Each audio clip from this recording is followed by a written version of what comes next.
고난주간 하나님 안에서 예수 그리스도를 더 묵상하는 저와 여러분이 되기를 바랍니다. 남은 사순절 기간을 더욱 경건하게 보내시기를 기도합니다. 오늘 읽은 이 빌립보서는 사도 바울이 빌립보 교인들에게 보내는 서신입니다.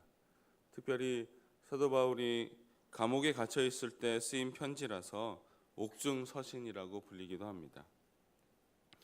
오늘 본문은 예수 그리스도께서 우리를 위해서 얼마나 낮아지시고 겸손해지셨는지를 알 수 있는 본문입니다. 본문을 통해 고난주간 예수님을 더 깊게 이해하는 우리 모두가 되기를 원합니다. 먼저 5절입니다. 5절 함께 읽겠습니다. 시작. 너희 안에 이 마음을 품으라 곧 그리스도 예수의 마음이니. 아멘. 2장 처음부터 읽지는 않았는데요. 2장 1절에서 4절까지 보면 그리스도인들이 추구해야 할 바람직한 태도에 대해서 말하고 있습니다.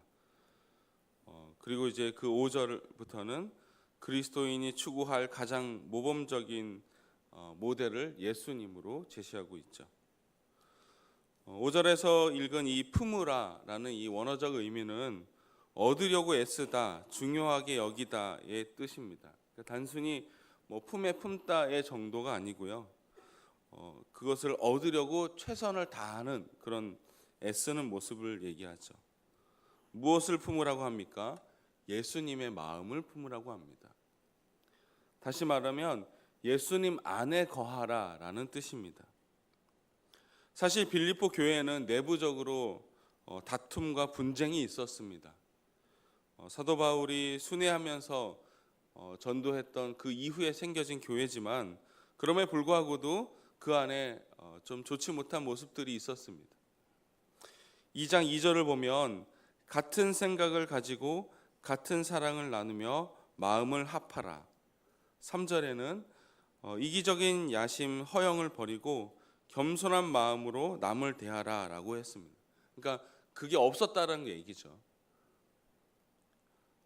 초대교회라 할지라도 그 안에 하나님의 사랑이 없으면 그곳에도 어려움이 있을 수 있습니다. 그래서 사도 바울은 4절과 같이 권면합니다. 4절을 공동번역으로 읽어드리면 저마다 실속만 차리지 말고 남의 이익도 돌보십시오 라고 나옵니다. 사도 바울은 이 모든 문제를 해결하기 위해서 그들의 어려움과 문제점을 내려놓고 오늘 5절과 같이 예수 그리스도의 마음을 품으라고 권면합니다. 6절 이하부터는 예수님의 어떤 마음을 품어야 되는지를 알려줍니다. 6절을 제가 읽겠습니다. 그는 근본 하나님의 본체시나 하나님과 동등됨을 취할 것으로 여기지 아니하시고. 예수님은 이 땅에 오셨지만 여전히 하나님의 본체 안에 거하시는, 우리가 갖고 있는 시간의 공간을 초월한 그런 대상이십니다. 예수님이 지상에 계실 때도 하나님 본체 안에 하나님과 동일한 신성을 가지고 계신 분이라는 거죠. 그런 하나님 예수님이 이 땅에 오셨다라는 것을 말합니다. 그래서 6절처럼 하나님과 동등됨을 이제는 내려놓고 7절에 오히려 자기를 비웠다라고 말합니다. 자기를 비우셨는데 어떻게 비우셨느냐? 종의 모습을 사람과 같이 되셨다라는 겁니다. 신학자 칼빈은 그리스도께서는 종의 인격을 취하신 때부터 우리를 구속하시려고 해방의 값을 치르기 시작하셨다라고 말했습니다. 그러니까 다시 말하면 예수님이 십자가를 지신 그 사건 전보다 이 땅에 오신 것, 성육신 하신 것부터 이미 구원 사역이 시작했다라는 거죠. 신이신 예수님께서 인간과 같은 모습이 되신 것만으로도 예수님 입장에서는 충분히 어려운, 어쩌면 굴욕적인 시간이었을 겁니다. 하지만 예수님은 묵묵히 그 일을 감당하셨습니다. 예수님께서는 저와 여러분을 구원하기 위해 이 땅에 오셨습니다. 하늘의 영광을 버리시고 하나님과 동등됨을 취할 것을 버리시고 자신을 비워서 종의 형체, 인간과 같이 이 땅에 오셨다라는 겁니다. 히브리서 2장 18절에 보면 그가 시험을 받아 고난을 당하셨은즉 시험 받는 자들을 능히 도우실 수 있느니라. 우리를 구원하시기 위해서, 하나님의 공의로움을 선포하시기 위해서 이 땅에 오실 뿐만 아니라 히브리서 말씀처럼 고난 당하셨다는 거죠. 죄 있는 우리의 모습을 그냥 너 이제 내 하나님의 자녀니까 용서해 줄게 라고 끝나는 것이 아니라 그 죄를 해결하기 위해서 예수님께서 친히 피값으로 해결해 주셨다는 겁니다. 그래서 히브리서 기자처럼 고난을 당하셨다는 거예요. 신이니까 와서 아무것도 어려움 없이 끝나신 게 아니라 친히 우리를 위해서 고난 당하기 위해서 이 땅에 오신 것입니다. 이것은 저와 여러분을 향한 하나님의 사랑인 줄 믿습니다. 계속해서 8절은 이렇게 말합니다. 사람의 모양으로 나타나사 자기를 낮추시고 죽기까지 복종하셨으니 곧 십자가에 죽으심이라. 예수님이 이 땅에 오실 때부터 알고 계셨습니다. 십자가의 헌신으로 우리를 구원해야 그 모든 구원 사역이 끝난다는 것을 알고 계셨습니다. 그래서 십자가의 죽으심으로 순종하신 거죠. 마커스 워십이라는 찬양팀에 그가 오신 이유라는 찬양이 있습니다. 가사를 읽어보면 이 세상 가장 아름다운 순종의 눈물, 온 세상 다시 빛나게 한 생명의 눈물, 그가 이 땅에 오신 이유 죽어야 살게 되고 져야만 승리하는 놀랍고 영원한 신비. 예수님께서 이 땅에 오신 이유는 우리를 다스리기 위해서, 우리 위에 서시기 위해서가 아닙니다. 하나님의 뜻을 이루기 위해서 순종의 눈물을 흘리셨고 우리를 살리기 위해서 생명의 눈물을 흘리신 것입니다. 이 땅에 오셔서 십자가의 길로 하나님의 뜻을 이루기 위해서 예수님은 십자가에서 많은 어려움을 당하셨습니다. 모두 다 아시다시피 그 잔을 내게서 거두어 달라는 예수님의 인간적인 요청도 있었습니다. 하지만 우리를 사랑하시기에 순종의 눈물을 흘리셨습니다. 저와 여러분을 살리기 위해서 예수님이 그 생명의 눈물을 흘리신 줄 믿습니다. 예수님의 이 순종은 온 인류를 향한 대속의 은혜였습니다. 예수님께서 보여주신 이 하나님의 뜻을 따라 자신의 몸을 희생의 제물로 드리신 그 이유는 저와 여러분을 사랑하기 때문입니다. 그래서 철저히 낮아지심으로 이 땅에 오셨습니다. 그렇게 하지 않으셔도 되는데요. 그런 모욕을 당하지 않으셔도 되는 분인데요. 저와 여러분을 사랑하셔서 가장 낮아지신 것입니다. 바라기는 저와 여러분 우리 모두가 이 예수님의 낮아지심, 헌신을 잊지 않기를 기도합니다. 고난주간뿐 아니라 우리가 살아가는 평생에 예수님의 이 본을 잊지 않기를 바랍니다. 계속되는 9절부터는 하나님께서 이제 등장하십니다. 9절을 제가 읽겠습니다. 이러므로 하나님이 그를 지극히 높여 모든 이름 위에 뛰어난 이름을 주사. 하나님의 뜻에 순종하신 예수님께서 가장 낮아지셨지만 하나님은 그 예수님을 높이셨다는 겁니다. 여기 지극히 높여라는 원어적 의미는 최상으로 높이다, 칭찬하다의 뜻입니다. 그것은 곧 부활하신 예수님을 이 영광의 상태를 뜻합니다. 예수님께서 이 땅에 내려오시기 전에 그 상태를 회복하신 것을 말하죠. 예수님은 우리 인간을 위해서 하나님과 동등됨을 취할 것을 버리시고 포기하시고 가장 낮아지셨지만 하나님은 그 예수님의 희생을 귀히 여기시고 다시 회복하신 거죠.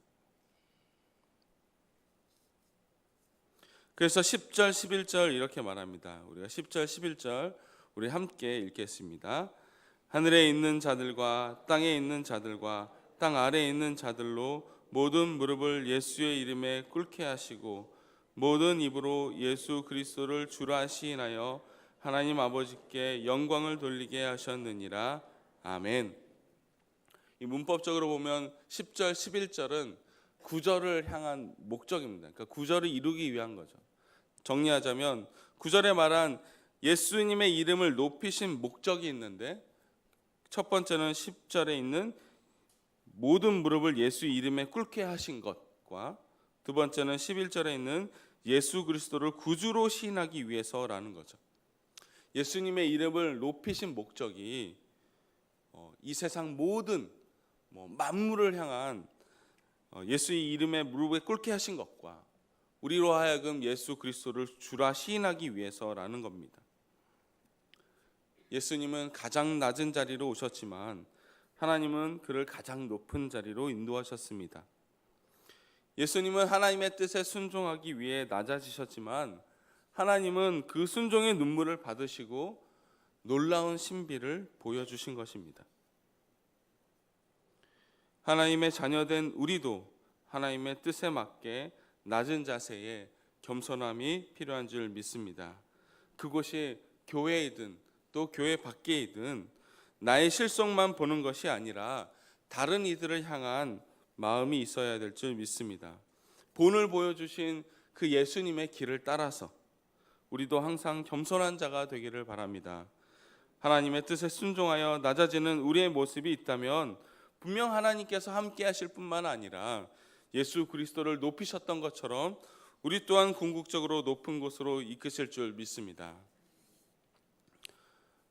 1950년도 6월 25일 이후 우리나라에 전쟁 고아가 참 많아졌습니다. 하루아침에 폐허가 된 곳에 부모를 잃은 아이들이 많았습니다. 그래서 전쟁 고아의 아버지라고 불리는 러셀 브레이즈덜이라는 미국 중령이 이렇게 보육원을 차리게 됩니다.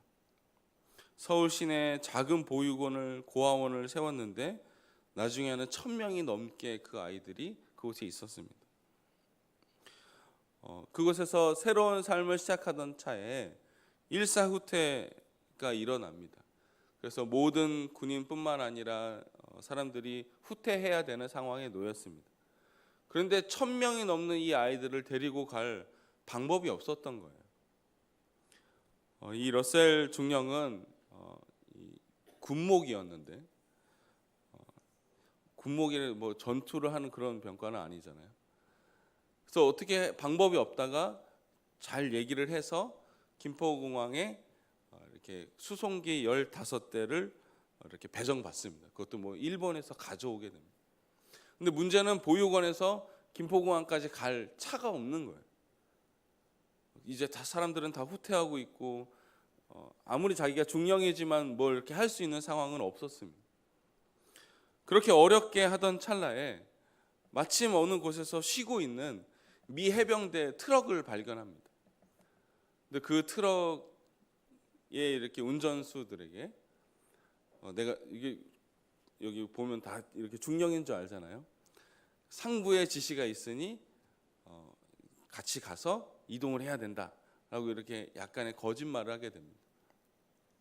그래서 무사히 그 아이들을 김포공항으로 데려갔고 그곳에서 제주도로 1069명의 아이들을 옮기게 됩니다.